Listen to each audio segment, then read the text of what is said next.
Muslim countries bye మా మీద వచ్చి కొడుతున్నారేంటి, అది కూడా రంజాన్ టైంలో అని. ఒక్కడికైనా దమ్ముందా ఇరాన్ మీద వెళ్ళి బాంబు వేయడానికి? సో ఎంత లేదన్నా ముస్లిం బాయ్ ఉంటుంది కదా సార్. ఉంటుంది. సో బట్ హెజ్బుల్లా కూర్చుంటుంది లెబనాన్లో. హెజ్బుల్లా ఒక టెర్రరిస్ట్ గ్రూప్. లెబనాన్ ఒక దేశం, క్రిస్టియన్ నేషన్ ఉండే, అది ఇప్పుడు ఇస్లామిక్ నేషన్ అయిపోయింది. ఎవరి దగ్గర ఆయుధాలు జల్దీ అయిపోతుంది. అమెరికా దగ్గర అయిపోతుంది, ఫినిష్ అయిపోతుందా స్టాక్. ఇజ్రాయెల్ దగ్గర స్టాక్ ఫినిష్ అయిపోతుందా, ఇరాన్ దగ్గర అయిపోతుంది. మీరు అమెరికా దగ్గర నుంచి డబ్బులు ఇచ్చి కొనుక్కొచ్చింది మీకే పనికి రావట్లేదు.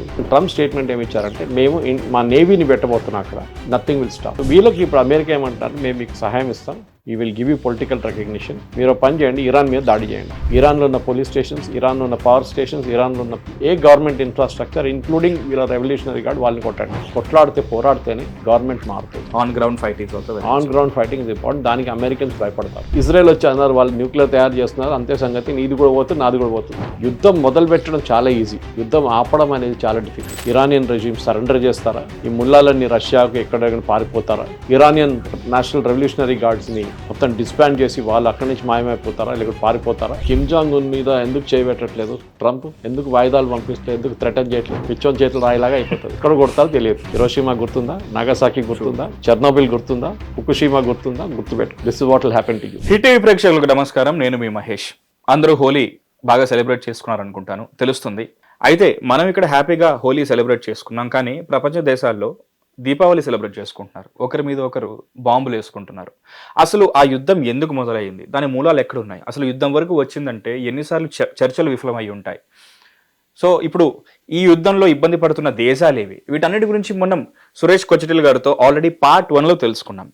ఇప్పుడు హోలీ తర్వాత ఈరోజు ఈ ప్రజెంట్ జరుగుతున్న యుద్ధం ఇప్పుడు ఏ స్టేజ్లో ఉంది, ఏ దేశం ఎంత గాయపడింది, ఎంత ఆస్తి నష్టం, ఎంత ప్రాణ నష్టం జరిగింది, అసలు ఇది ఇంకా ఎన్ని రోజులు ఇది ఇంకా కొనసాగబోతుంది, దీనివల్ల మనకేమన్నా ఇబ్బంది, మన భారతదేశానికి ఏమన్నా ఇబ్బంది ఉందా, ఆయిల్ పరంగా, గోల్డ్, సిల్వర్, కాపర్, ఇంకా స్టాక్ ఎక్స్చేంజ్, మార్కెట్, వీటిపైన ఇంకేమైనా ప్రభావం పడబోతుందా, వీటన్నిటి గురించి ఇవాళ మనం కూలంకుశంగా senior political analyst and journalist Suresh Kochittil గారితో చర్చిద్దాం. సార్ నమస్కారం, గుడ్ ఈవినింగ్. నమస్కారం. Another day with you about మొన్న జరిగిన మీతో హోలీకి ముందు రోజు జరిగిన డిస్కషన్లో అసలు దీని మూలాలు ఎక్కడ ఉన్నాయి, ఏంటి, ఎవరు ఎలా హతమార్చబడ్డారు, ఇజ్రాయెల్ ఇంటెలిజెన్స్ అనేది ఎంత స్ట్రాంగ్గా ఉంటుంది, ఏంటి అని తెలుసుకున్నాం. ప్రజెంట్ ఇప్పుడు అసలు వార్లో ఏం జరుగుతుంది, ఇప్పుడు ఏ స్టేజ్లో ఉంది సార్? మనం ఈ వార్ శనివారం మొదలైంది. ఓకే. సో టెక్నికలీ ఇవాళ 6వ రోజు. ఇప్పుడు దాకా ఇరాన్ వాళ్ళ మిసైల్ కానీ వాళ్ళ డ్రోన్ని ఆపట్లేదు. ఓకే. ఇవాళ మనం మాట్లాడుతున్న 2 గంటల సేపు ముందు అజర్బైజాన్ మీద ఒక మిసైల్ పంపించారు, డ్రోన్ పంపించారు, అటాక్ చేసి. ఓకే.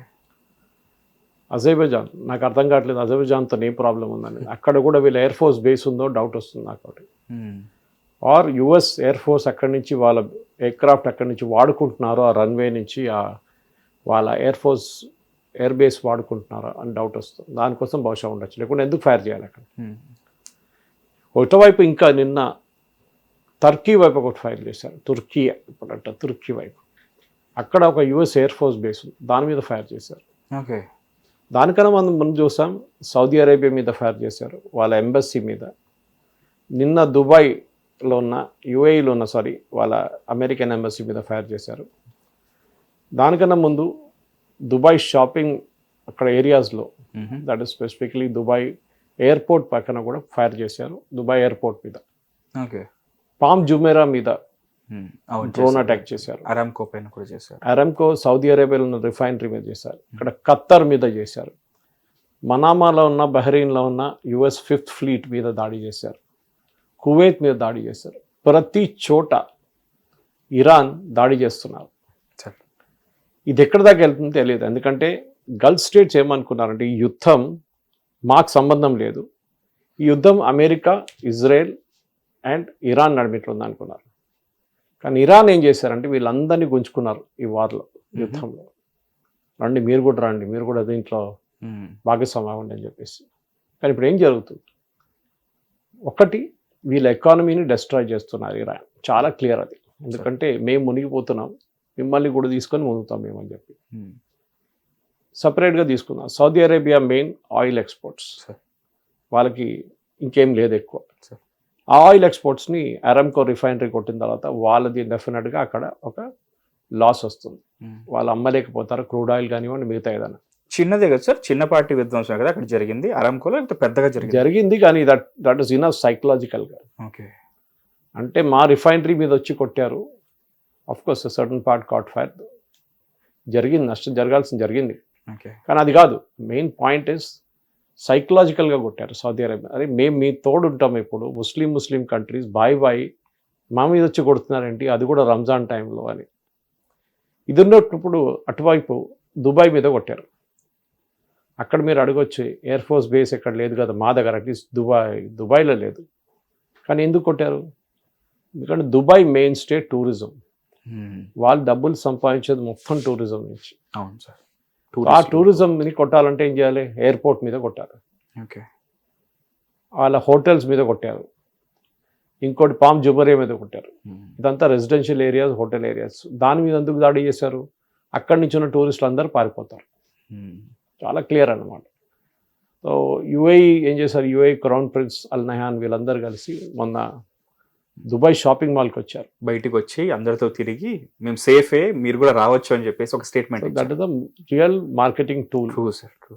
మెచ్చుకోవాలి. అది కాకుండా వాళ్ళు ఏం చెప్పారంటే మన దగ్గర యుఏఈలో ఏ టూరిస్ట్ అన్న ఏ దేశం నుంచినా వచ్చి వాళ్ళు వెళ్ళలేకపోతున్నారు, వాళ్ళు 3 రోజులకి వచ్చి ఉంటారు, 4 రోజులకి వచ్చి ఉంటారు, దాని తర్వాత వాళ్ళు వెళ్ళలేకపోతున్నారు, ఫ్లైట్లు అన్నీ క్యాన్సిల్ అయింది.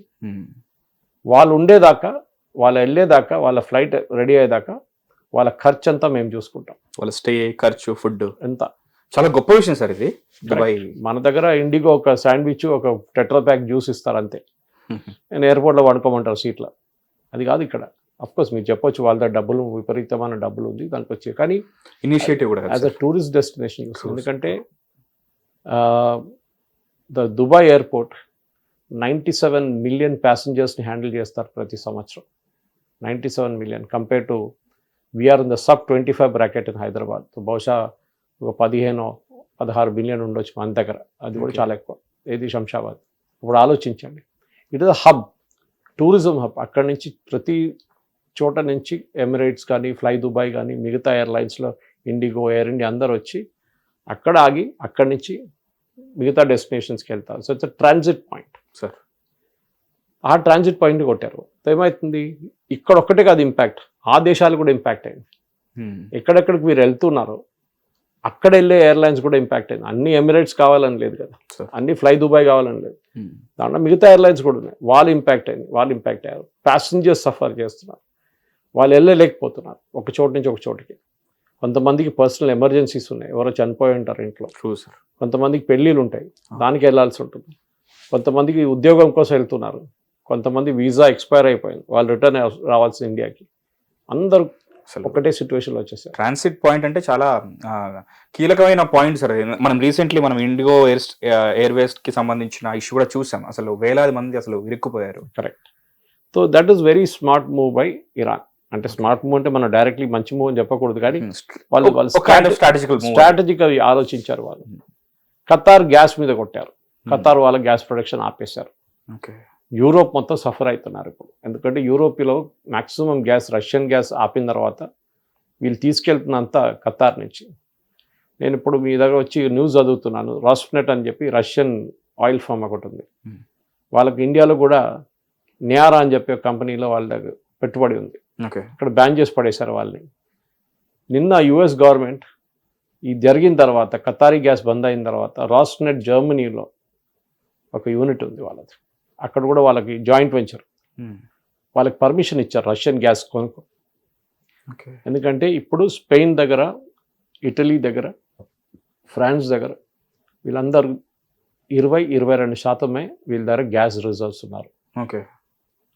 100 కావాల్సింది ఒక 90 అయినా ఉండాలి, 90 కాకుండా 80 అయినా ఉండాలి, 80 పోయి 25కి వచ్చేసారు. That is all they have stock. So ఇంకా ఒక వారం 2 వారాల్లో మొత్తం అయిపోతుంది గ్యాస్. ఎక్కడి నుంచి తెచ్చుకుంటారు? వింటర్ సీజన్, వాళ్ళకి హీటింగ్ కావాల్సింది అక్కడని ఆ కంట్రీస్లో. మనకంత ప్రాబ్లం లేదు, లేకపోతే ఎల్పిజి ఆగిపోతే కూడా మనం నడిపించుకుంటాం, మనం ప్రాబ్లం లేదు. లేకుంటే సిఎన్జి ఆపేస్తే ఒక ప్రాబ్లం లేదు, నడిపించుకుంటాం మనం. మిగతా సోర్సెస్ ఉన్నాయి కదా, ఎల్ఎన్జి కూడా అంతే సంగతి. కానీ వీళ్ళది ఏం సంగతి? వీళ్ళేం చేస్తారు? మీరు పెద్ద ప్రాబ్లం యూరోప్లో. రష్యా ఏమంటున్నారంటే, మేము రేపు యూరోప్ వచ్చి అడిగితే వాళ్ళకి గ్యాస్ ఇవ్వము, ఎందుకంటే మేము గ్యాస్ ఇస్తున్నప్పుడు మీ గ్యాస్ మాకు అక్కర్లేదు అని చెప్పి మమ్మల్ని పక్కన పడేసి వెళ్ళిపోయారు వీళ్ళు. మేము ఎప్పుడు మర్చిపోము అది. మమ్మల్ని సహాయం చేశారు ఎవరెవరు, దాంట్లో ఇండియా కూడా ఉంది, చైనా కూడా ఉంది. మేము ప్రాబ్లం ఉన్నప్పుడు మమ్మల్ని హెల్ప్ చేసిన ఈ 2 దేశాలు మా దగ్గర నుంచి క్రూడ్ ఆయిల్ కొనుక్కున్నారు. అఫ్కోర్స్ మేము డిస్కౌంట్ ఇచ్చాం, వాళ్ళని మేము ఎప్పుడు మర్చిపోము. హిట్ టీవీ యాప్, ఇందులో short news, live news, entertainment shows, movies, digital magazines తో పాటు మీ జిల్లా వార్తలను కూడా ఫ్రీగా చూడొచ్చు.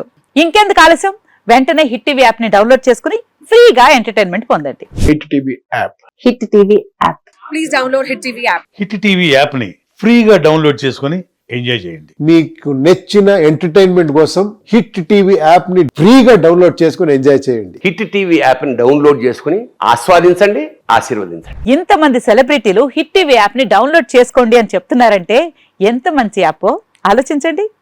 అమెరికా అమెరికా అమెరికా అమెరికాలో చదవాలనుకునే వాళ్ళకి విశ్వసనీయమైన పేరు మన శౌర్య కన్సల్టెన్సీ.